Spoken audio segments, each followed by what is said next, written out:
제가 지금까지 어머님 때문에 얼마나 피곤했는지 아세요? 눈치도 없고 말귀도 못 알아듣고 고집만 세고 국민학교 겨우 나온 분이 왜 이렇게 남 가르치려고 드는지 모르겠어요. 저희는요, 어머니처럼 무식하게 살기 싫다고요. 이 사연 어디서 듣고 계시는지 댓글 남겨주세요. 감사한 마음으로 인사드릴게요. 구독과 좋아요 꼭 눌러주시면 더 많은 사연 전해드리는데 큰 힘이 됩니다. 지금 사연 시작합니다. 한겨울이었다. 아파트 앞 화단엔 시든 국화가 잿빛으로 얼어붙어 있었고 그 앞에서 70의 노년을 훌쩍 넘긴 오말수는 작은 손수레에 김치통을 싣고 서 있었다. 둘째 딸 이수정이 차로 오겠다는 걸 굳이 거절했다. 직접 옮기고 싶었고 무언가 하나라도 엄마로서 역할을 하고 싶었다. 며칠 전 아들 이재훈에게 전화가 왔다. 며느리 한지훈이 회사 사정으로 당분간 휴직에 들어가게 됐고 집도 정리해야 한다는 말이었다. 말은 잠시였지만 말수는 느꼈다. 이번엔 길게 들어앉겠구나. 그런데 이상하게도 마음이 싫지 않았다. 아니, 오히려 뛸 듯 설렜다. 가족과 다시 함께 산다는 건 오래된 추억이 다시 집안에 들어오는 일 같았다. 조용했던 거실에 말소리가 돌고 냉장고 안이 북적이고 식탁에 밥그릇이 여러 개 놓이는 풍경을 떠올리니 입꼬리가 저절로 말려 올라갔다. 그동안 혼자였다. 새벽에 일어나 아파트 단지를 걷고 TV 앞에 앉아 내 고향 스페셜을 보며 시간을 때웠다. 점심은 대충 국 한 그릇에 밥 한 숟갈, 저녁엔 컵라면에 김치 한 접시. 말은 하지 않았지만 외로웠다. 동네 친구들은 자식집에 들어갔고 성당도 코로나 이후 발길이 끊긴 지 오래다. 그런 삶에 다시 식구가 생긴다니 어찌 설레지 않을 수 있겠는가. 며느리 지훈이 이사 트럭과 함께 도착한 날 말수는 미리 묵은지를 끓여놓았다. 손자 도윤이 좋아하는 감자조림도 곁들였다. 지훈은 고맙습니다라고 인사를 했고 손자는 할머니네 집 냄새 이상해라며 코를 찡그렸다. 말수는 웃었다. 원래 집 냄새는 섞이면서 정이 나는 거란다. 집안은 금세 복작복작해졌다. 작은 방 하나를 지훈과 재훈이 쓰기로 했고 도윤이는 거실 한켠에 작은 침대를 놓았다. 말수는 자청해서 다용도실 옆 창고방에 들어갔다. 전등 하나 없는 공간이었지만 창문을 열면 하늘이 보여서 그걸로도 충분하다고 생각했다. 며칠 동안은 정말 행복했다. 아침마다 도윤이에게 도시락을 싸주고 함께 등교길을 걸었다. 할머니, 나랑 같이 학교 갈래? 라는 말에 가슴이 쿵 하고 뛰었다. 길거리에서 손을 꼭 잡고 걷는 그 짧은 시간조차 선물 같았다. 지훈도 처음엔 말순에게 잘했다. 퇴근 후엔 말없이 설거지를 도왔고 말순이 묵은지전을 구우면 어머님, 요즘 음식점보다 나아요라며 웃어주었다. 그 웃음이 그렇게 따뜻할 수가 없었다. 그러나 그 온기가 아주 천천히 그리고 조용히 식어가고 있음을 말수는 모른 척했다. 아니, 모른 척하고 싶었다. 도윤의 책상 위에 있던 그림일기를 우연히 보게 된 날 말수는 마음 한 구석이 저릿했다. 우리 가족이랑 같이 산다. 할머니는 매일 간섭을 한다. 아빠는 피곤해하고 엄마는 싫어하는 것 같다. 말수는 그 문장을 5번도 넘게 읽었다. 그리고 한 줄씩 손가락으로 짚었다. 간섭이라. 나는 그저 도와주려 했을 뿐인데. 아침에 바쁜 아이를 대신해 옷을 꺼내주고 간식 챙겨주고 숙제 봐주는 게 간섭이라니. 언제부터인가 도윤은 숙제를 혼자 하겠다고 말했고 지우는 할머님이 도와주시면 오히려 헷갈려 해요. 학교 방식이 달라서요라며 거리를 두기 시작했다. 그런 상황 속에서도 말수는 저녁마다 식탁을 차렸다. 손자와 며느리, 아들이 함께 둘러앉는 풍경을 포기하고 싶지 않았기 때문이다. 혼자 먹던 밥상에서 벗어났다는 사실만으로도 감사했다. 식구가 같이 앉아 젓가락을 들고 국을 떠먹고 밥을 비비는 그 풍경이 얼마나 그리웠던가. 하지만 식사 시간은 점점 짧아졌다. 지우는 회식이다, 회의다 하며 자리를 자주 비웠고 재우는 스마트폰만 바라보며 식사를 대충 마쳤다. 도윤이는 유튜브에 빠져 있었고 말순만이 국을 데우고 반찬을 더 내놓으며 자리를 지켰다. 어느 날 식탁에서 말을 꺼냈다. 지훈아, 혹시 냉장고에 명란젓 조금 남은 거 내가 다 먹어버렸어. 내가 좋아하는 줄 모르고. 지훈은 아, 괜찮아요라고 말했지만 표정은 딱딱하게 굳어 있었다. 그거 사려면 백화점 가야 해서요. 그냥 다음부턴 안 드시면 좋겠어요. 그 말이 꼭 당신은 이제 이 집에서 주인이 아니에요라고 말하는 듯 들렸다. 그날 밤 말수는 방에 들어와 오래된 다이어리를 펼쳤다. 첫 장엔 이런 문장이 적혀 있었다. 이 집에 사람 소리가 들리니 마음이 따뜻해진다. 그 문장을 물끄러미 바라보다 말수는 천천히 펜을 들어 다음 문장을 썼다. 사람 소리는 들리는데 내 목소리는 자꾸 사라진다. 사람 사이에 온도라는 게 있다면 말수는 요즘 그 온도가 참 애매하다고 느꼈다. 뜨겁지도 차갑지도 않은 공기 속에서 혼자 미지근한 감정을 안고 서성이는 기분이었다. 아들 재훈과 며느리 지훈, 손자 도윤과 함께 산다는 것이 처음엔 분명 기쁨이었는데 어느 순간부터인지 말수는 자신이 덧붙은 사람처럼 느껴졌다. 가족이라는 접착제에 살짝만 얹혀진 존재. 없어도 기능하는 삶 속에 끼어 있는 이방인 같았다. 그 감정은 아주 사소한 순간들에서 시작됐다. 도윤의 등교 준비를 도와주던 아침, 말수는 평소처럼 운동화를 들고 왔다. 이건 신기 편하게 늘려놓은 거야. 발등이 낮은 아이들은 이렇게 끈을 묶으면 좋아. 그렇게 말하며 아이 앞에 무릎을 꿇었지만 그 순간 지훈이 조용히 다가와 아이를 데리고 갔다. 엄마, 애 신발 끈은 제가 해요. 애가 헷갈려 하니까요. 말수는 얼어붙은 채로 그 자리에 그대로 앉아 있었다. 끈을 다시 묶으려는 손이 허공에서 멈춰 있었고 엉거주춤한 자세로 서 있다가 조용히 뒷걸음질 쳤다. 도윤이 학교에 간 후 부엌에서 차를 마시던 지훈이 낮게 말을 꺼냈다. 어머님, 요즘 도윤이 혼란스러워해요. 엄마가 이렇게 하라고 하고 할머니는 저렇게 하라고 하니까 아이가 누구 말을 들어야 할지 몰라 해요. 말수는 무어라 대답해야 할지 몰랐다. 그저 나는 도와주려는 거였지라고 말하고 싶었지만 그 말이 입 밖으로 나오지 않았다. 대신 손에 쥐고 있던 물수건만 더 꼭 쥐었다. 그날 저녁 식사 중에 도윤이 밥을 남겼다. 배불러요라는 말에 말수는 숟가락을 내려놓고 말했다. 이거는 먹어야지. 저녁 제대로 안 먹으면 키 안 큰다. 순간 지훈의 젓가락이 멈췄고 조용히 한숨을 쉬었다. 어머님, 죄송하지만 애한테 그렇게 말하시면 안 돼요. 요즘은 아이 자율성 존중해야 해요. 강요는 오히려 역효과예요. 말수는 멋쩍은 듯 웃으며 그래도 밥은 먹어야지라고 중얼거렸지만 아무도 대꾸하지 않았다. 조용한 식탁 위에 국물 소리만 또르르 맴돌았다. 며칠 후 도윤의 책가방에서 교과서를 꺼내다 우연히 시험지를 보게 된 말수는 아이가 70점을 받은 걸 보고 잠시 멈칫했다. 마음이 쓰여서 책상 앞에 앉아 할머니가 받아쓰기 해줄까? 하고 말을 걸었지만 도윤은 엄마가 할 거예요라고 단호히 말했다. 그 말에 조금 놀란 말수는 그럼 할미는 그냥 옆에서 읽어줄게라고 말했지만 그 말은 전해지지 않았다. 이런 일이 반복되면서 말수는 입을 닫기 시작했다. 조용히 밥을 차리고 조용히 빨래를 개고 조용히 방에 들어가 문을 닫았다.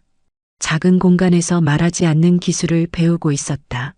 예전엔 말로 집안을 움직였던 사람이 이제는 침묵으로 자신을 지우는 법을 터득해 가고 있었다. 그러던 어느 주말 오후였다. 지훈이 스마트폰을 보며 한숨을 쉬고 있었다. 말수는 무심코 요즘 회사가 많이 힘드니? 라고 물었고 지훈은 고개를 들더니 피곤한 목소리로 말했다. 네, 뭐 그냥 다 힘드네요. 말수는 그 말에 얼른 냉장고 문을 열고 꿀차를 꺼냈다. 이럴 땐 단 거 한 잔 해야지. 꿀 넣은 거야. 피로에 좋아. 컵을 건네는 손이 가볍게 떨렸다. 지우는 컵을 받았지만 미묘한 표정을 지었다. 감사해요, 어머님. 그런데 요즘 다들 커피 마시죠. 꿀차는 좀. 그 말은 부드러웠지만 말순의 마음을 날카롭게 긁었다. 한 모금도 마시지 않은 컵이 싱크대에 그대로 놓여 있는 걸 보고 말순은 허탈한 웃음을 지었다. 어느 날은 재훈이 퇴근 후 말순과 둘이 있을 때 조심스럽게 말을 꺼냈다. 엄마 지훈이가 좀 힘들어해. 엄마가 도와주시는 건 감사한데 요즘 방식이랑은 좀 다르니까. 말순은 묵묵히 아들의 얼굴을 바라봤다. 나는 그냥 가족이니까 돕고 싶은 마음이었어. 그 말을 들은 재훈은 고개를 끄덕이긴 했지만 시선을 피했다. 알아. 근데 지훈이도 스트레스가 쌓이다 보니까. 말수는 그제야 알았다. 자신이 그저 도와주는 사람이 아닌 부담스러운 존재가 되어가고 있다는 걸. 그날 밤 말수는 다이어리를 다시 꺼냈다. 한 장을 넘기니 지난 겨울에 쓴 글이 눈에 들어왔다. 가족이 함께 산다는 건 서로가 서로를 맞춰가는 일이다. 그 문장 아래 오늘의 글을 덧붙였다. 그런데 나는 맞추려 할수록 점점 어긋나기만 한다. 문득 라디오에서 옛날엔 이랬다는 말이 세대 차이를 만든다는 이야기가 흘러나왔다. 그 말이 유독 마음에 박혔다. 그럼 나는 계속 옛날 사람이어야 하는 걸까? 국민학교 졸업이라는 그 한 줄이 지금도 내 인생의 족쇄로 남아야 하는 건가? 말수는 스스로에게 그렇게 물으며 천천히 불을 끄고 방 안에 누웠다. 자명종이 울리기 전에도 이미 눈이 떠졌다. 도윤의 도시락을 싸야 했다. 김밥을 말기 시작하며 조용히 중얼거렸다. 나는 아직 이 집에서 무언가 할 수 있다고 믿고 있었는데 말수는 요즘 밥을 지을 때마다 뭔가 마음이 급해졌다. 불 앞에 서 있는 동안에도 자꾸만 부엌 쪽을 힐끔거리게 되고 혹시라도 지훈이 들어오면 뭐라고 할까, 무슨 눈치를 줄까 그런 걱정이 머릿속을 맴돌았다. 예전엔 밥상 하나 차리는 게 하루 중 가장 즐거운 일이었는데 지금은 손끝에서부터 눈치를 얹어야 하는 일이 되어버렸다. 밥이 뜸들기를 기다리는 시간마저 불편하게 길게 느껴졌다. 도윤이가 좋아하던 동그랑땡을 만들기로 한 날이었다. 아침부터 마트에 다녀오고 2시간 넘게 다진 고기를 치대어 반죽을 만들었다. 프라이팬에 기름을 두르고 동그랗게 올리며 하나하나 굽다 보니 방 안이 고소한 냄새로 가득 찼다. 말수는 냄새가 집 안가득 퍼지는 걸 좋아했다. 음식 냄새는 곧 사람 사는 냄새라 믿었기 때문이다. 그러나 지우는 퇴근하자마자 창문을 활짝 열어젖혔다. 어머님, 죄송한데 냄새가 너무 심해서요. 아예 숙제하는데 집중 못하겠다고 해서. 순간 말수는 굳은 채로 조용히 프라이팬을 불에서 내렸다. 지우는 고개를 숙였지만 눈빛은 단호했다. 그날 저녁 동그랑땡은 손도 대지 않은 채로 남았다. 말순 혼자 늦게 식탁 앞에 앉아 조용히 그 식은 반찬을 입에 넣었다. 그 고소했던 냄새는 이제 괴로운 잔향처럼 코끝을 맴돌 뿐이었다. 다음 날 아침은 된장찌개를 끓였다. 된장국은 도윤이가 잘 먹는 메뉴라 생각했고 지난번에 된장국은 짜다는 지훈의 말이 마음에 걸려 소금을 줄이고 채소도 듬뿍 넣었다. 조심스러운 손길로 국을 덜고 상을 차린 뒤 도윤에게 이건 할머니가 특별히 연하게 끓인 거야 라고 웃으며 건넸다. 하지만 도윤은 한 입 먹고는 고개를 저었다. 엄마 된장국이 더 맛있어. 이건 너무 밍밍해. 그 말에 말수는 잠시 수저를 멈췄고 지우는 말없이 도윤의 밥그릇을 치우며 말했다. 오늘은 그냥 밥 말고 과일 먹을게요. 어머님, 너무 신경 안 쓰셔도 돼요. 그 말이 더 마음을 무겁게 만들었다. 신경 쓰지 말라는 말은 곧 이젠 그만하라는 뜻처럼 들렸다. 그렇게 하루하루 식탁은 조용해졌다. 말수는 여전히 끼니를 준비했지만 더는 누군가를 기대하지 않았다. 고기 반찬도 국도 나물도 차려놓고는 늘 혼자 먹었다. 젓가락이 움직이는 소리만 컸고 입안에서 도는 음식의 맛은 희미해졌다. 어느 저녁 간장게장을 담갔다. 제철이라 간이 딱 좋았고 도윤이가 예전에 이거 짱 맛있어 라고 외쳤던 기억이 떠올라서였다. 그러나 그날 저녁엔 아무도 손을 대지 않았다. 지우는 요즘은 날 것 잘 안 먹이려고 해요라고 말했고 도윤은 비려라고 했으며 재우는 그냥 속이 안 좋아서라며 숟가락을 내려놨다. 말수는 한마디도 하지 않았다. 그저 게장 속살을 숟가락으로 퍼담아 자기 밥 위에 얹으며 혼잣말처럼 중얼거렸다. 이건 내가 좋아하니까. 며칠 뒤 말수는 빨래를 널다가 도윤의 방에서 흘러나오는 대화를 듣게 되었다. 도윤이 친구와 영상통화를 하며 말했다. 우리 집엔 할머니도 살아. 근데 너무 옛날 사람이야. 밥도 이상하게 하고 말도 많고 좀 귀찮아. 그 말에 친구는 웃었고 도윤도 따라 웃었다. 말수는 이불을 손에 쥔 채로 한참을 서 있었다. 눈물이 나진 않았다. 다만 마음속 어딘가가 똑하고 금이 가는 소리를 들은 것 같았다. 그 순간 밥 한 끼 같이 먹는 일이 왜 이토록 어렵고 무거운 일이 되어야 하는지 그저 이해되지 않았다. 그날 밤 다이어리에 이렇게 적었다. 같이 밥을 먹는다는 건 마음을 나눈다는 뜻인 줄 알았는데 이제는 그저 시간 맞추기 어려운 약속처럼 느껴진다. 다음 주는 추석이었다. 말수는 장을 보기 위해 시장에 나갔다. 직접 물을 고르고 다시마와 멸치를 챙기며 전을 부칠 재료를 준비했다. 다짐했다. 이번 명절만큼은 예전처럼 따뜻하게 서로 웃으며 지낼 수 있게 하자고. 가족이 모여 앉아 전을 뒤집고 떡국을 나누며 도란도란 이야기를 나누는 그 풍경을 되찾고 싶었다. 하지만 돌아오는 길 휴대폰 진동이 울렸다. 지훈에게서 온 문자였다. 어머님, 추석 음식은 올해는 간단히 하기로 했어요. 애도 음식 많이 안 먹고 저희는 간소하게 보내는 걸로 의견 모았어요. 부담 갖지 마시고 그냥 쉬세요. 그 한 줄이 그렇게도 차가웠다. 마치 자신이 준비하는 모든 음식과 마음이 다 쓸데없는 짓이 된 것 같았다. 손에 들고 있던 무봉지가 축 처졌고 시장 골목 바닥엔 떨어진 깻잎 하나가 바람에 이리저리 굴러다녔다. 집에 돌아온 말수는 장바구니를 그대로 냉장고 앞에 내려두고 방으로 들어갔다. 아무 말도 아무 행동도 하지 않았다. 몸은 분명 피곤했지만 마음이 더 먼저 지쳐버렸다. 저녁이 되도록 불도 켜지 않았다. 어둑한 방 안에서 말수는 멍하니 앉아 있었다. 그렇게 아무 말 없이 아무도 모르게 말수는 또 하루를 접었다. 말수는 언제부턴가 발소리에 민감해졌다. 현관문이 열리는 소리, 방문이 닫히는 소리, 누군가 다가오는 기척에 자동으로 몸이 움찔했다. 말수가 줄어들고 동작도 점점 작아졌다. 무엇을 하든 조심스러워졌고 무엇을 말하든 한 박자 늦게 삼켰다.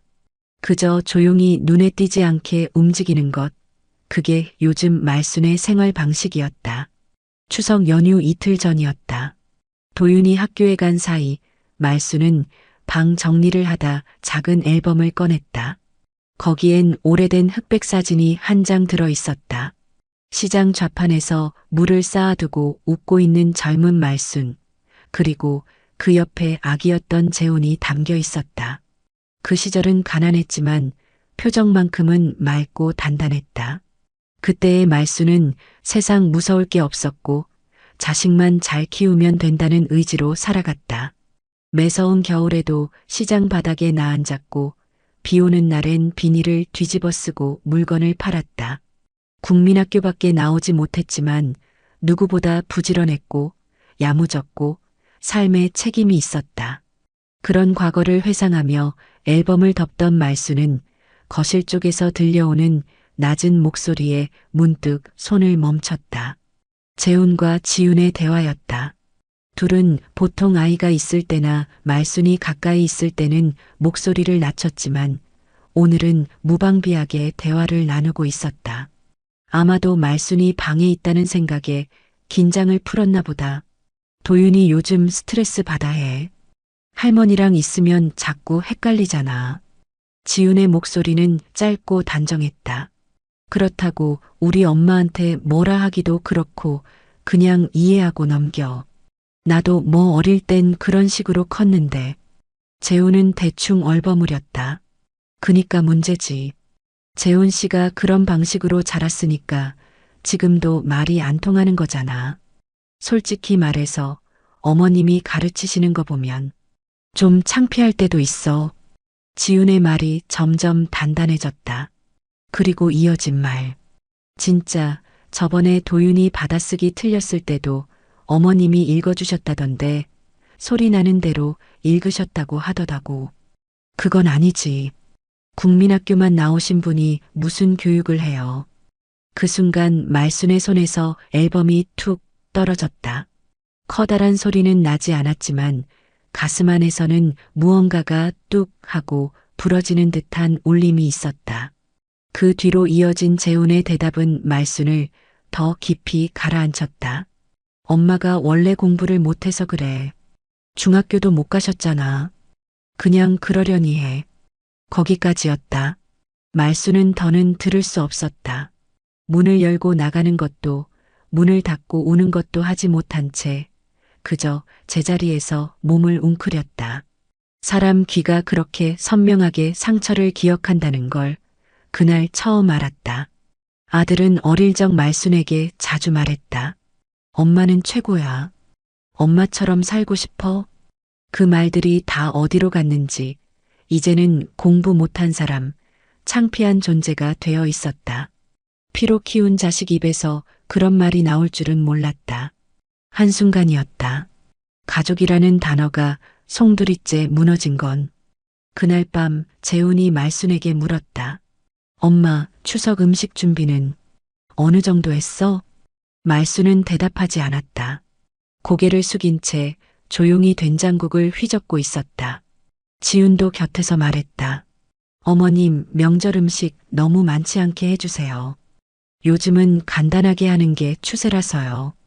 말순은 마치 모든 걸 들은 듯 고개를 끄덕였다. 하지만 마음속엔 어떤 대답도 없었다. 다음 날 말순은 홀로 시장에 나갔다. 무심코 걷던 발길이 닿은 곳은 예전에 자신이 장사하던 자리였다. 그 자리는 이제 커다란 편의점으로 바뀌어 있었고 유리창 너머로 간편식이 가지런히 진열되어 있었다. 사람들이 바삐 드나드는 모습 속에서 말수는 문득 혼자임을 실감했다. 세상도 가족도 자신도 전혀 예전 그대로가 아니었다. 저녁 도윤은 말순에게 다가와 조용히 물었다. 할머니, 나 받아쓰기 도와줄 수 있어? 말순은 잠시 망설였지만 고개를 끄덕였다. 책상을 마주보고 앉았고 연필을 쥔 손에 힘을 줬다. 자, 한을 써보자. 도윤은 할을 썼고 말순이 부드럽게 말했다. 아니야, 조금 다르게 써야 해. 이건 이렇게. 그 순간 지훈이 방에서 나왔다. 도윤아, 받아쓰기 내가 볼게. 할머님은 좀 쉬시게 해드려. 도윤은 고개를 끄덕이며 자리를 옮겼고 말수는 남겨진 책상을 바라봤다. 연필 자국만 남은 흰 종이 위에서 말수는 또다시 투명해졌다. 그날 밤 다이어리에 적은 글은 단 2줄이었다. 무식한 내가 누군가의 엄마였다는 게 믿기지 않는 밤이다. 세상에서 제일 많이 안다고 생각했던 아들마저 날 부끄러워했다. 추석 명절이 다가왔다. 거실 한쪽엔 미처 접지 못한 이불이 쌓여 있었고 부엌에선 김치찌개의 냄새가 희미하게 풍겼다. 말수는 조용히 앉아 깨를 다듬고 있었다.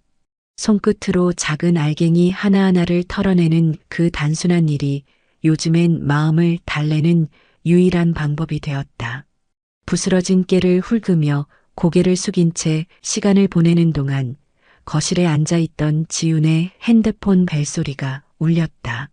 이어지는 통화 내용이 귀에 들어왔다. 네, 대표님. 네, 그래서 그건 제가 정리하고요. 아, 네. 시댁 쪽은 뭐, 그냥 조용히 있어요. 네, 작년에 팔려던 집은 결국 못 팔아서 아직 그대로고요. 집을 팔려고 했었다고? 말수는 순간 손을 멈췄다. 그 집은 자신의 이름으로 된 곳이었다. 남편이 남기고 간 유일한 유산, 그리고 본인이 30년 가까이 지켜온 공간이었다. 그걸 팔 생각을 했었다니. 그것도 본인 몰래.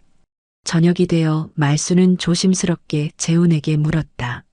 우리 집, 너네가 팔 생각했었니? 재훈은 난처한 듯 웃었다. 아, 그거 그냥 지훈이랑 얘기하던 거야. 장난처럼 말한 건데 엄마 너무 걱정하지 마. 그의 말투는 가볍고 무심했다. 하지만 말수는 그 가벼움에서 진심을 읽어냈다. 며칠 후 도윤의 학원비가 모자란다는 이야기를 듣게 되었다. 말수는 속으로 계산을 했다. 남은 적금, 월세, 보험 어떻게든 조금 보태줄 수 있을 것 같았다. 저녁밥을 차릴 때 지훈에게 말을 꺼냈다. 내가 조금이라도 보태줄까? 지훈은 놀란 눈으로 말순을 바라보다 이내 작게 웃었다. 어머님, 혹시 여유자금 있으세요? 그날 밤 아들 부부는 말순 앞에 앉아 노트북을 열었다. 엄마, 이번에 부동산 투자 기회가 하나 있어. 지훈이 지인 통해서 들어온 건데 확실해. 지금 넣으면 1년 안에 2배는 돼. 말수는 아무 말도 하지 않고 앉아 있었다. 지훈은 옆에서 말을 이었다. 어머님이 지금 들고 계신 그 돈 솔직히 말해서 썩히는 거잖아요.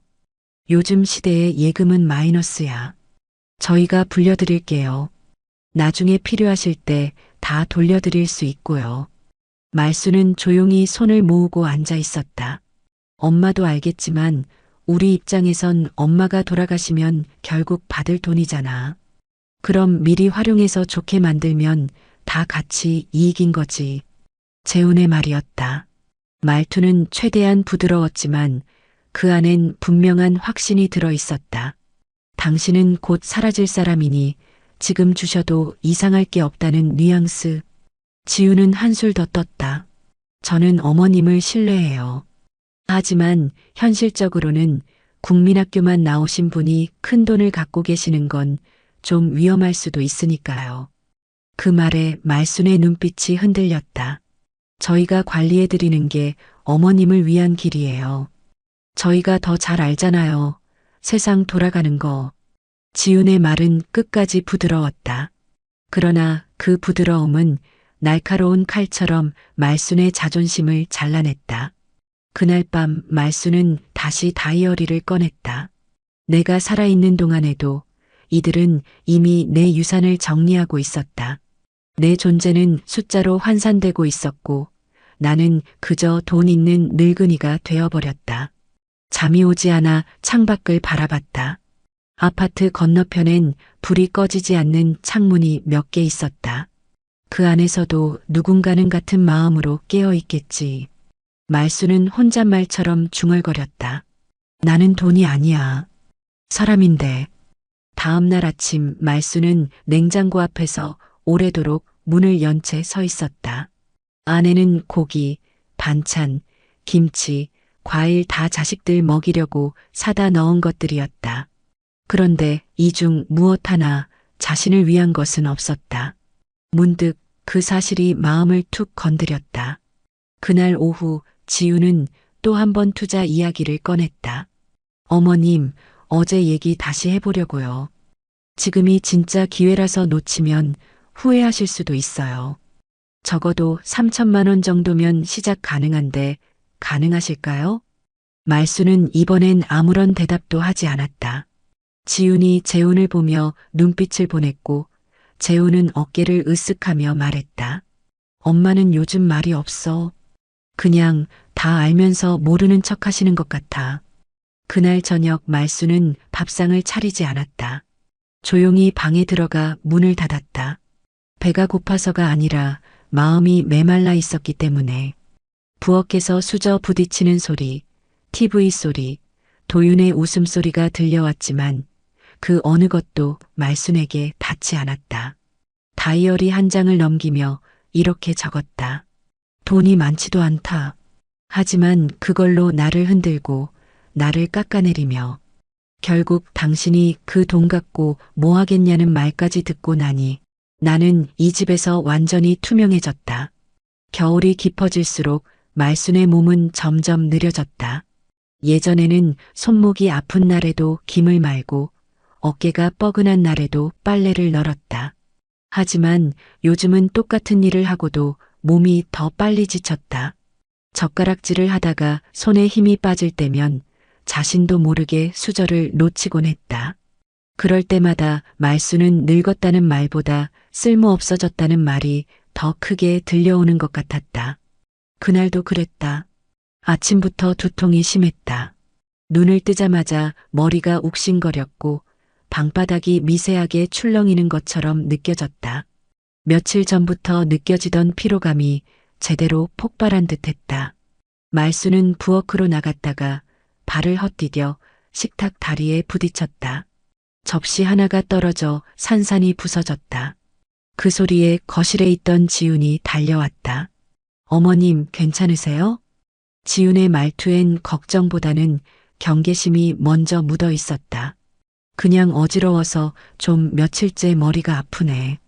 말수는 이마를 짚으며 벽을 잡았다. 지훈은 가만히 있다가 조심스럽게 말을 이었다. 혹시 병원 가보시는 건 어때요? 그냥 혹시 모르니까요. 말수는 웃었다. 그냥 피곤해서 그래. 나이 들면 이 정도는 흔하지. 지훈은 잠시 입을 다물더니 작은 목소리로 말했다. 요즘 치매 초기도 그렇게 시작된다고 하더라고요. 그 한마디에 말순의 머릿속이 얼어붙었다. 치매? 내가? 그날 오후 재훈이 퇴근 후 들어오자 지훈은 부엌에서 슬쩍 이야기를 꺼냈다. 아침에 어머님이 접시 깨뜨리셨어. 혼자 있다가 다치실 뻔했어. 머리도 계속 아프다고 하시고. 재훈은 고개를 끄덕이며 대수롭지 않게 대답했다. 원래 엄마가 좀 허술하시잖아. 어릴 때도 그렇고. 지훈은 고개를 갸웃하며 말했다. 나도 그런 생각까지는 안 했는데 혹시 치매 검사는 받아보셨을까 싶어서. 요즘은 빠르면 치료도 되니까. 그 대화는 조용했지만 문틈으로 새어나오는 음성은 말순의 가슴을 찢기에 충분했다. 말순은 여전히 벽에 기대어 있었고 뒷목이 뻐근했다. 고개를 숙인 채 조용히 방문을 닫았다. 며칠 후 손자 도윤이 말순에게 물었다. 할머니, 아프면 병원 가야 돼. 엄마가 그랬어. 말순은 아이를 바라봤다. 응, 할미는 그냥 좀 피곤해서 그런 거야. 걱정 마라. 도윤은 순수한 얼굴로 고개를 끄덕이더니 엉뚱한 말을 꺼냈다. 근데 엄마가 할머니가 말 잘 안 들으면 치매래. 그러면 정신병원 간대. 순간 말수는 숨이 멎는 줄 알았다. 그 말이 어떻게 아이 입에서 나올 수 있는지 어른들의 대화가 그대로 옮겨진 그 상황이 너무도 참담했다. 말수는 아무 말도 하지 않았다. 아이가 방으로 돌아간 뒤 텅 빈 거실에 홀로 앉았다.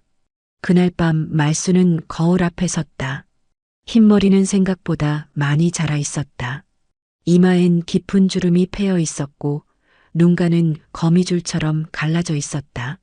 그래, 늙긴 늙었지. 그런데 치매 환자 취급까지 받아야 해?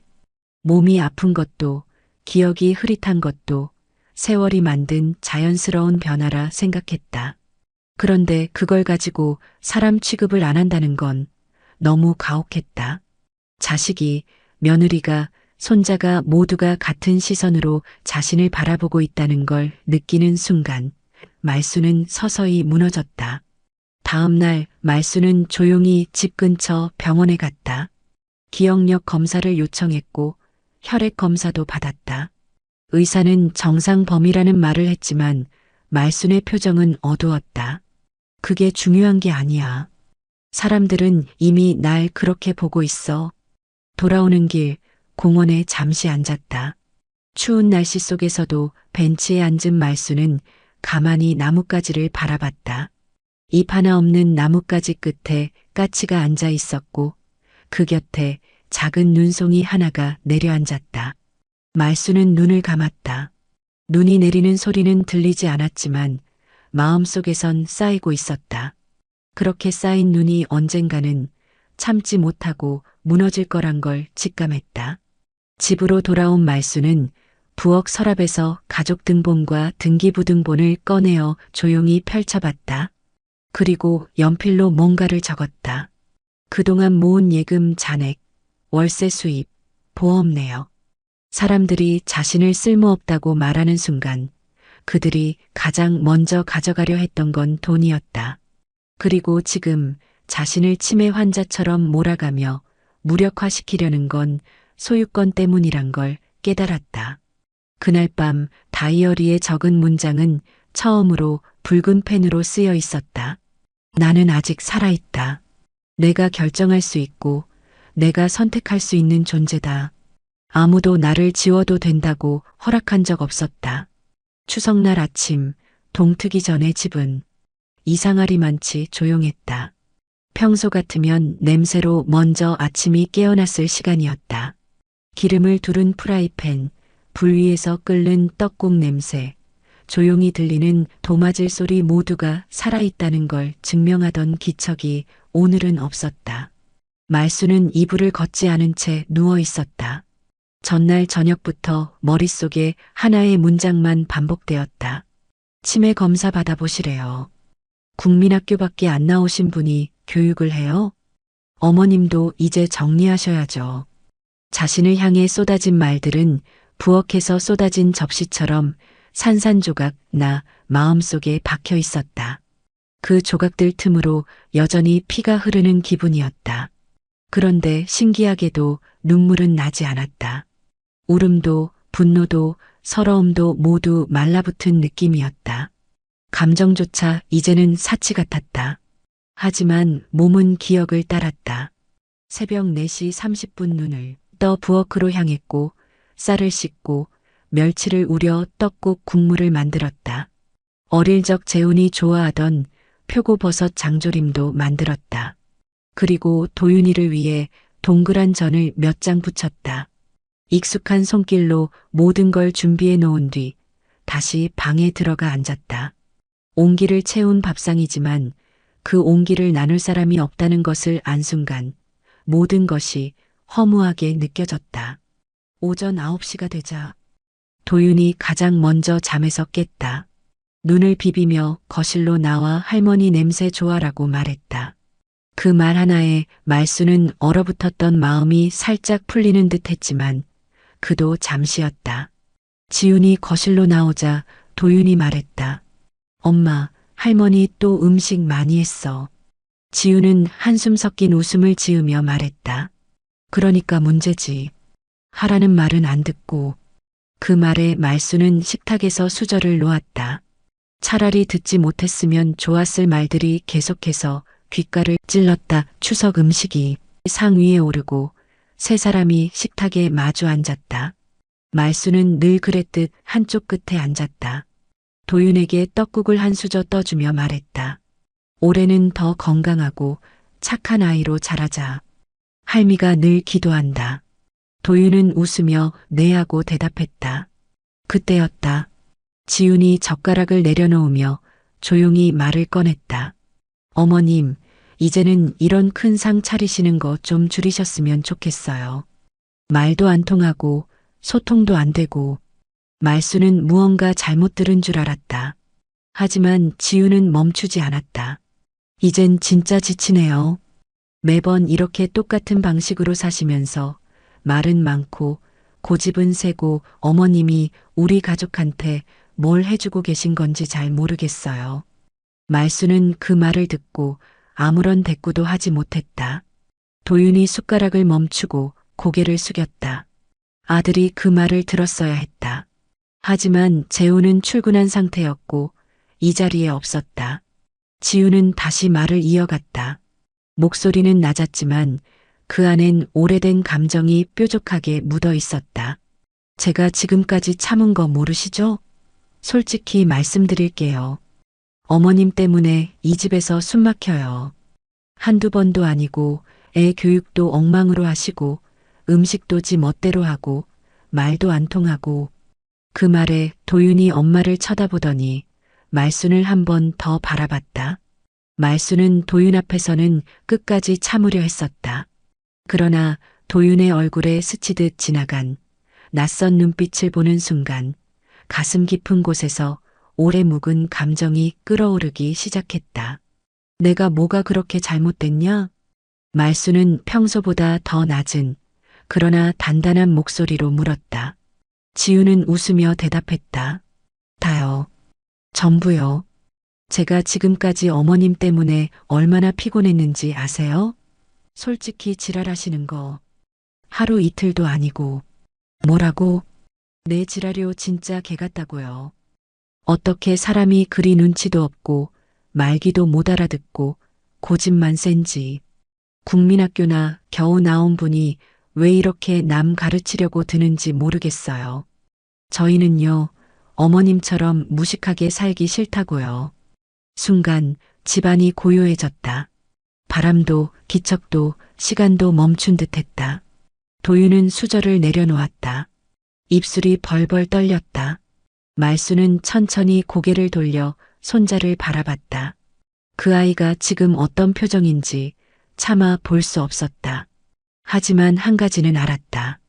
그 아이 앞에서 자신은 모욕당했고 지워졌고 쓰레기처럼 던져졌다. 이 집에서 내 목소리는 사라졌고 오늘은 나라는 사람마저 사라졌다. 속으로 그렇게 중얼거린 순간 무언가 결정되어 버렸다. 말수는 조용히 일어났다. 그럼 이제 너희끼리 살아라. 그 말 한마디만 남기고 방 안으로 들어갔다. 그날 밤 말수는 등기부등본을 다시 펼쳤다. 노트북을 켜고 조용히 부동산에 문자를 보냈다. 매매 원함. 시세 하단에라도 좋음. 급매 가능. 그리고 두 번째 문자. 이사 일정 잡힘. 연락 부탁. 그녀는 방에 있는 여행용 가방을 꺼냈다. 몇 벌의 옷과 약 그리고 도윤과 함께 찍은 사진 한 장을 접어 넣었다. 문득 거울 속 자신의 얼굴을 바라봤다. 어딘가 모르게 낯설었고 그러나 더 이상 슬프지 않았다. 오히려 고요했다. 이제 자신이 무엇을 해야 하는지 어디로 가야 하는지를 정확히 알고 있었다. 그날 밤 다이어리에는 이렇게 쓰였다. 이 집에서 나는 죽은 사람이었다. 이제 나는 나를 다시 살려야겠다. 추석 명절이 지나고 3일 후 아들과 며느리는 도윤을 데리고 근교로 캠핑을 떠났다. 요즘 바깥바람 좀 쐬고 와야겠어요. 재훈 씨도 스트레스 많고 애도 감기 걸리기 전에. 지우는 그렇게 말하며 자동차 키를 들었다. 말순에게는 아무런 부탁도 인사도 없었다. 단지 집은 하루 이틀 비워두게요. 어머님 계시니 마음 놓이고요. 그 말이 전부였다. 문이 닫히고 자동차 소리가 멀어지고 복도 끝까지 발소리가 사라졌을 때 말수는 부엌에 서 있었다. 손엔 고무장갑이 끼워져 있었고 싱크대에는 아직 마르지 않은 물기와 설거지용 수세미가 놓여 있었다. 그러나 오늘은 설거지를 하지 않았다. 청소도 장도 도시락 준비도 하지 않았다. 대신 거실 한가운데에 말수는 작은 노트북을 올려두고 마우스를 클릭했다. 매매 계약 완료. 이사 날짜 다음 주 월요일. 입금 예정일 이번 주 금요일. 담당 중개인이 보낸 최종 계약서와 서명란이 화면에 떴다. 말수는 망설이지 않고 이름을 썼다. 오래된 글씨체였지만 그 어느 서명보다 뚜렷했다. 몇 달 전부터 조금씩 준비해왔던 일이다. 등기부등본을 다시 정리하고 계좌를 쪼개고 짐을 분류하고 동네 공인중개소 직원과 전화했다. 아무도 모르게 조용히 사라질 수 있도록. 그것이 말순의 조건이었다. 그 직원은 약간 당황했지만 곧 어르신 뜻이 확고하시면 그대로 해드리죠라고 응답했다. 그 후론 빠르게 일이 흘러갔다. 이삿짐은 대부분 버리기로 했다. 결국 살면서 가장 남는 건 옷 몇 벌, 약봉지 몇 개, 그리고 사진 몇 장이 전부라는 걸 이제는 안다. 그동안 정리하지 못한 물건들, 버리지 못했던 그릇들, 한 번도 입지 않은 옷가지들, 모두 의미 없이 쌓여 있었을 뿐이었다. 말수는 그중 가장 낡은 손가방 하나를 꺼냈다. 가방 안에는 유서처럼 접힌 편지가 있었다. 재훈아, 지훈아. 나는 너희가 원하는 대로 사라져 주기로 했다. 무식한 나는 이렇게밖에 못한다. 남은 삶은 내 방식대로 살고 싶다. 똑똑한 너희끼리 잘 살아라. 어떤 도움도 기대도 바라지 않겠다. 이 집도 이 공간도 이제는 내 것이 아니다. 그러니 돌아와도 나를 찾지 말거라. 편지 끝에는 붉은색 사인펜으로 그어놓은 별표 하나가 있었다. 그 별은 말순이 살아오면서 자식에게 써보낸 마지막 표시였다. 무언가 강조하고 싶을 때, 사랑한다는 말을 대신할 때, 늘 그렇게 그려왔던 표시. 이제는 그마저도 더는 쓸 일이 없을지도 몰랐다. 짐은 작았다. 이삿짐 센터 직원도 놀랐다. 어르신, 이게 다세요? 응, 다야. 말수는 짧게 대답하고 뒤를 돌아보지 않았다. 오후 3시 집을 나섰다. 엘리베이터가 1층에 도착했을 때 말수는 잠깐 멈췄다. 이곳에서 보낸 세월이 20년이 넘었다. 재훈이 대학에 들어가 혼자 되던 해부터 이 집은 말순의 전부였다. 남편의 사진도 이 집에서 사라졌고 첫 손주의 울음소리도 이 집에서 들었다. 하지만 이제는 그 모든 추억이 더는 따뜻하지 않았다. 기억이 머무는 곳에서 사람이 밀려나면 남는 건 상처뿐이다. 택시에 올랐다. 기사에게 주소를 말하자 그는 고개를 끄덕였다. 어르신, 멀진 않네요. 멀지 않아야 해. 언젠가 누가 찾아올지도 모르잖아. 말수는 그렇게 대답하고 창밖을 내다보았다. 풍경이 지나갔다. 가게 간판, 전봇대, 사람들, 하얀 간판의 약국, 그리고 슈퍼. 지금껏 수백 번을 지나쳤던 동네지만 오늘만큼은 모든 것이 낯설었다. 마치 마지막으로 보는 세계처럼 보였다. 새 집은 작은 빌라였다. 3층짜리 엘리베이터 없는 건물. 2층 구석방. 방 하나, 부엌 하나, 창문 하나. 햇살이 오후 늦게야 들어오는 구조였지만 그것도 충분했다.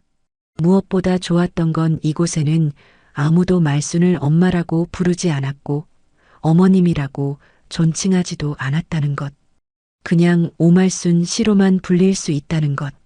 짐을 푼 다음 날 말순은 근처 공원으로 산책을 나갔다. 조금 이른 봄 기운이 느껴졌다. 해가 길어졌고 잔잔한 바람이 볼을 스쳤다.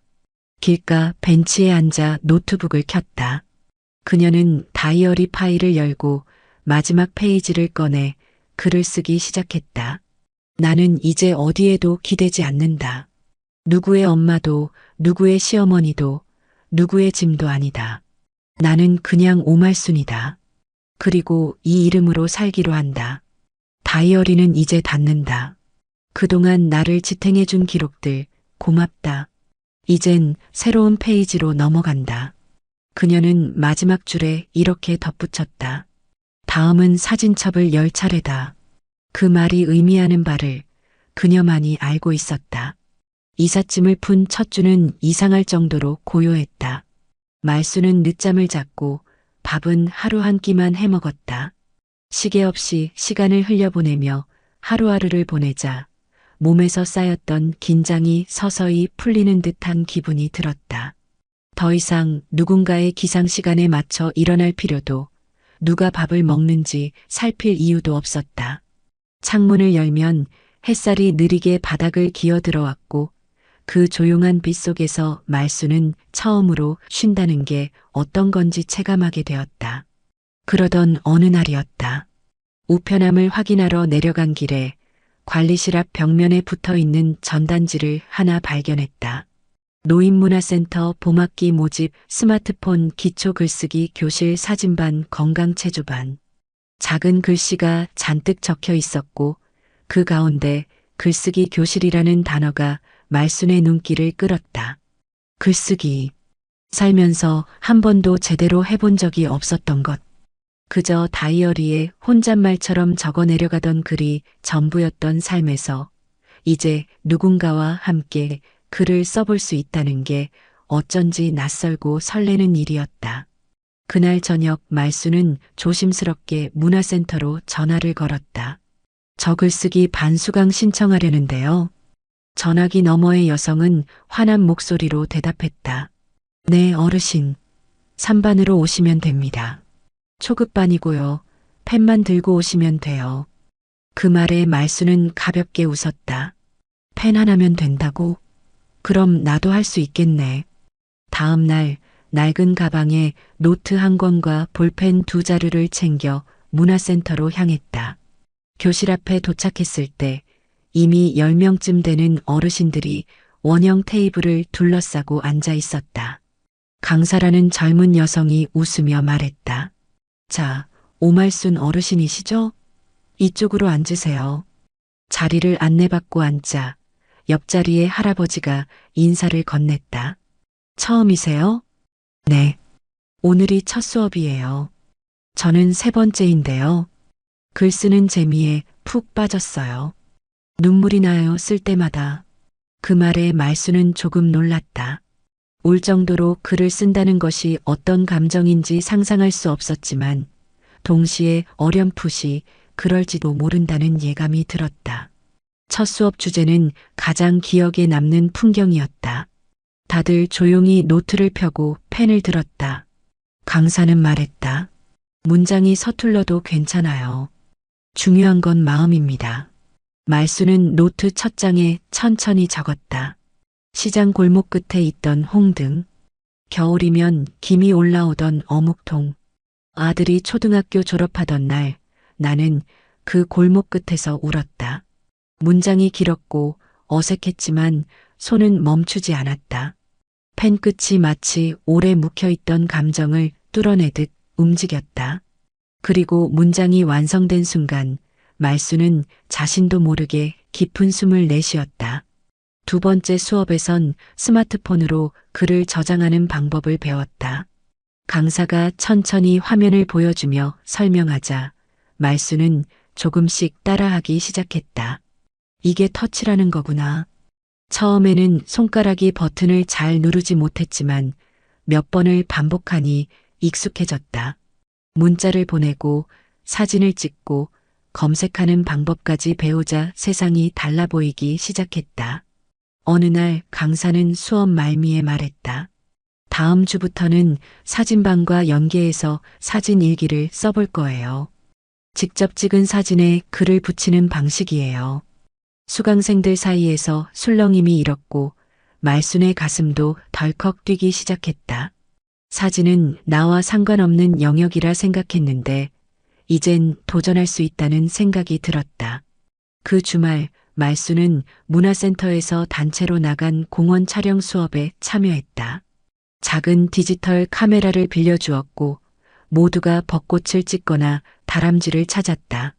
말수는 따로 떨어져 벤치에 앉은 노부부를 찍었다. 그들의 어깨가 살짝 맞닿아 있었고 남자는 조용히 여자의 손등을 어루만지고 있었다. 그 장면이 참 오래도록 눈에 남았다.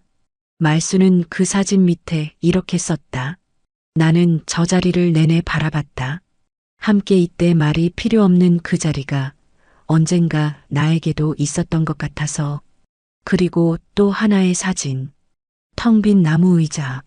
그 밑에는 이런 문장을 붙였다. 누군가 떠난 자리에는 항상 바람이 앉아 있었다. 사진을 정리하면서 말수는 자신도 몰랐던 감정들을 마주하기 시작했다.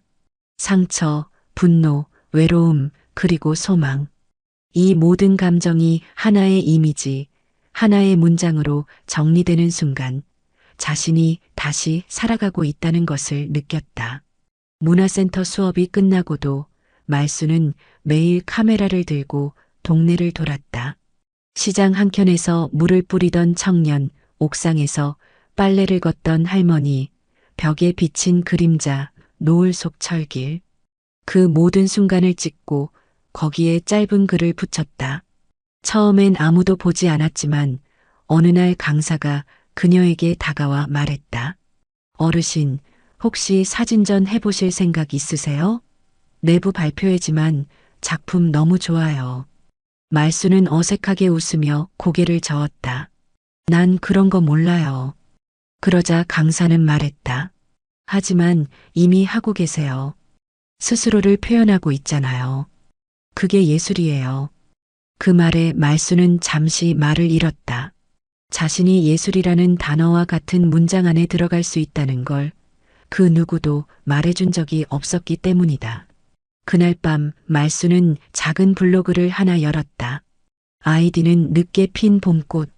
첫 게시글엔 사진 한 장과 함께 짧은 글을 올렸다. 늦게 핀 꽃은 더 오래 남는다. 나도 이제 사라지는 게 아니라 피는 중이다. 말순의 블로그는 누구에게 알린 것도 보여준 것도 없었다. 처음에는 그저 자기 기록을 남기는 공간에 불과했다. 그러나 사진과 글을 매일 올리다 보니 낯선 사람들이 하나둘 댓글을 달기 시작했다. 사진이 참 따뜻하네요. 어르신 글을 읽으니 마음이 울컥합니다. 저도 엄마 생각이 나네요. 건강하세요. 작은 반응들이 쌓일수록 말수는 자신이 세상에서 사라진 존재가 아니라는 걸 깨달았다. 집에서는 무시당하고 가족 사이에서는 투명 인간이었지만 낯선 누군가는 그녀의 글과 사진을 소중하게 읽고 있었다. 그 단순한 사실이 얼마나 큰 힘이 되는지 그제야 알았다. 블로그를 연 지 2달쯤 되었을 때였다. 말순의 휴대폰이 울렸다. 발신자는 재훈이었다. 순간 심장이 덜컥 내려앉았다. 그동안 단 한 번도 먼저 연락하지 않던 아들이었다. 망설이다가 통화 버튼을 눌렀다. 엄마, 그 블로그, 엄마 거지? 재훈의 목소리는 조심스러웠다. 말수는 잠시 침묵했다. 블로그? 그걸 어떻게 알았을까? 어떻게 알았니? 지훈이 친구가 우연히 보고 알려줬어. 닉네임이 늦게 핀 봄꽃이라길래 사진도 글도 딱 엄마 같아서. 재훈의 목소리는 약간 떨렸다. 말수는 대답하지 않았다. 그저 휴대폰 너머로 흘러나오는 아들의 숨소리를 듣고 있었다. 그 숨소리에는 당황, 후회, 미안함이 섞여 있었다. 그러나 이상하게도 예전처럼 그 목소리에 매달리고 싶은 마음은 들지 않았다. 엄마 집을 그렇게 팔아버리면 어떡해? 미리 한마디라도 해줬어야지. 나 솔직히 당황했어. 근데 블로그 보니까 엄마가 너무 멀리 가버린 것 같아서 그냥 미안해. 그 순간 말순의 마음에 오래된 기억이 스쳤다. 시장에서 온종일 일하고 집에 돌아오면 어린 재훈이 말했다. 엄마 고생했어. 엄마는 최고야. 그 말 하나로 버티던 시절이 있었다. 그 아이가 이제는 자신의 삶을 창피하다고 말했던 아들이 되었다. 그리고 지금 다시 미안하다고 했다. 하지만 말수는 알고 있었다. 그 미안함은 진심일 수 있지만 자신을 지탱해주지는 못한다는 걸. 이미 너무 많은 것이 무너졌고 다시는 되돌릴 수 없었다. 재훈아. 말수는 천천히 입을 열었다. 엄마는 괜찮다. 짧지만 단단한 목소리였다. 엄마 아니, 더는 말하지 마라. 나는 이제 내 삶을 산다. 너희한테 기대지도 않을 거고 원망도 안 할 거다. 그러니 너도 내 인생 살아라.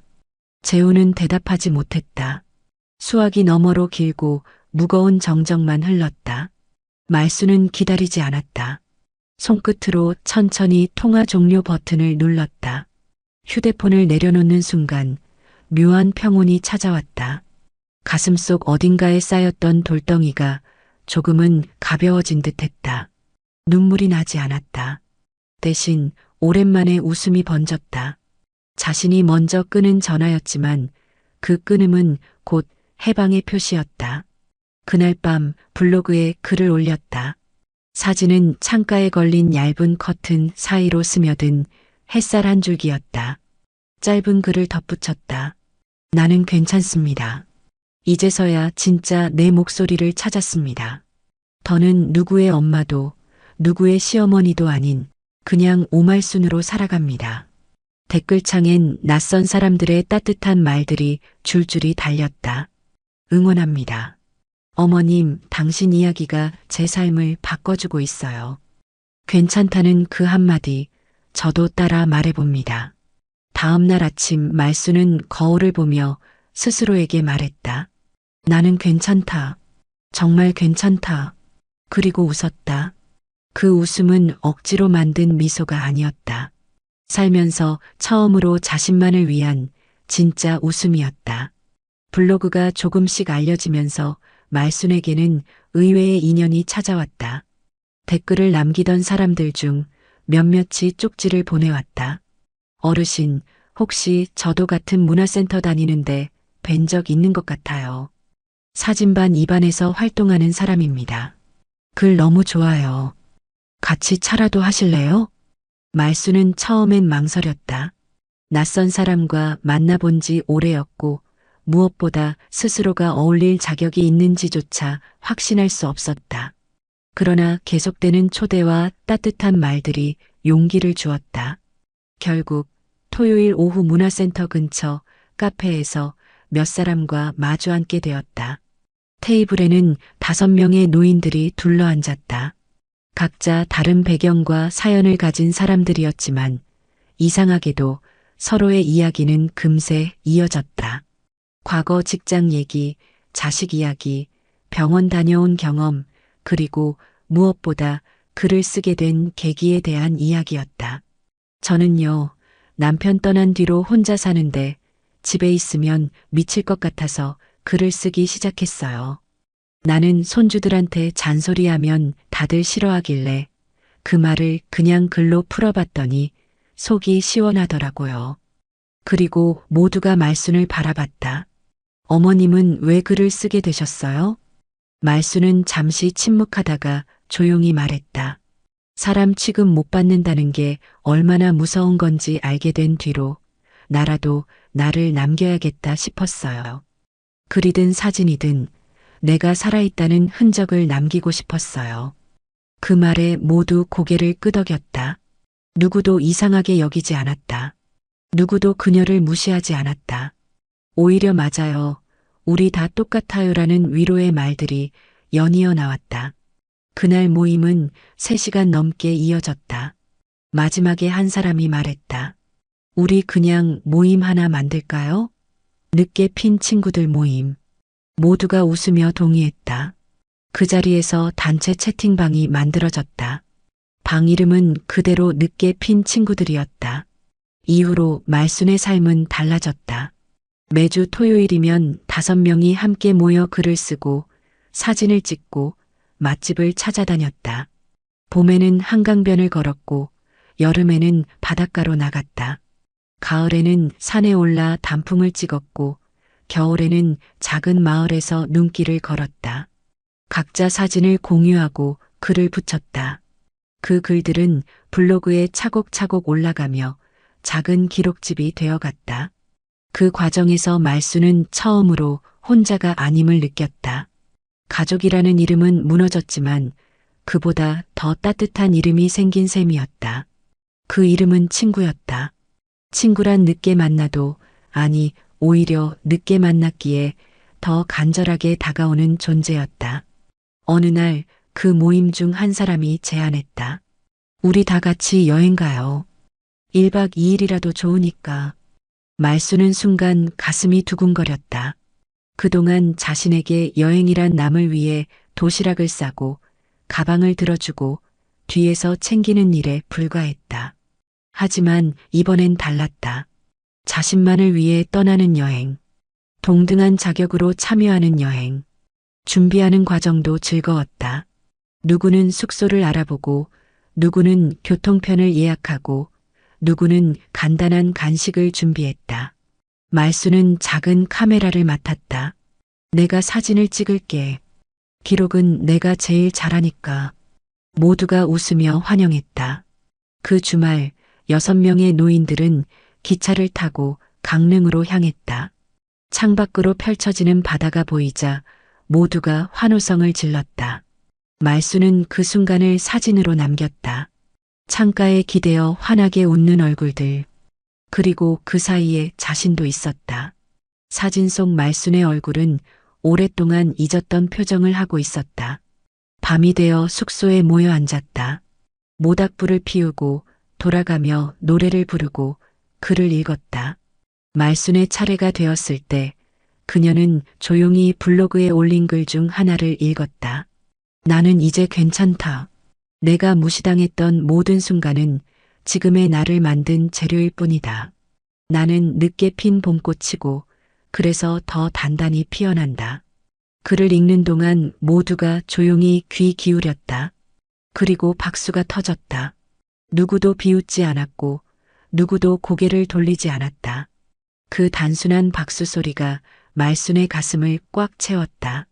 그날 밤 잠들기 전 말순은 창밖 바다를 바라보았다. 달빛이 파도 위에 길게 흩어져 있었다. 그 길 위를 걷는 듯한 기분이었다.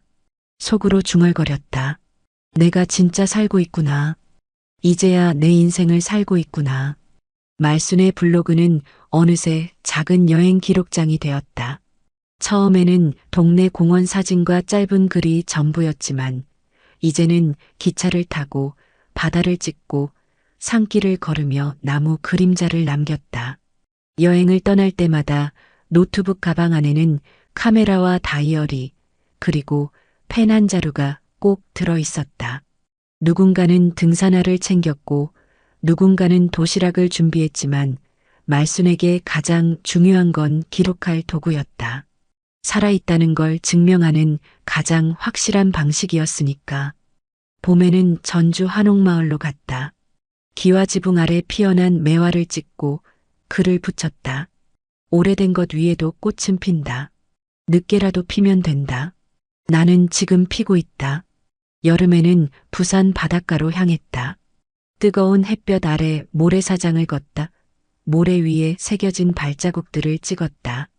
발자국은 금세 사라진다. 그러나 그 순간 분명히 나는 여기에 있었다. 가을에는 설악산에 올랐다.